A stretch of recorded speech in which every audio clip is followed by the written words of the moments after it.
There's only a simple way to apply it, darling, and you have to be in the groove of it. Make sure you do your karakia.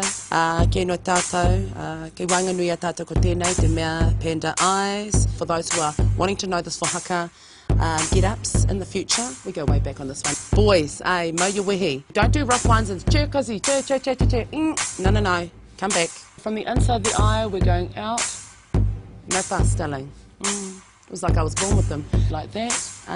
More the better. Get a little thick on. Under here, and we're going around there. Oh, yeah, we're getting picked up tonight. This is part of the criteria for some of them, darling. If you can't put it on, you're out. It's about knowing your panda eyes.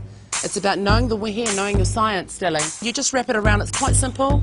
You just get it going on like that. I mean, really get it ringing. Get the ring around. How's that, darling? Are we looking fabulous? I mean, how are you feeling at home, whānau? Those ones. I'm just looking at my teeth. They look like eyes. Just want to ensure that you've got the real bag going on. Don't be shy. Get your burglar on. E hoa, mo te wehi. Yeah. There's never enough, darling, but we're not going to waste it. We're going to put it away, shut shop. And this is how we do it, boys, You know, they like to fit there with their teeth. Actually, I feel fabulous. Why? Tamato.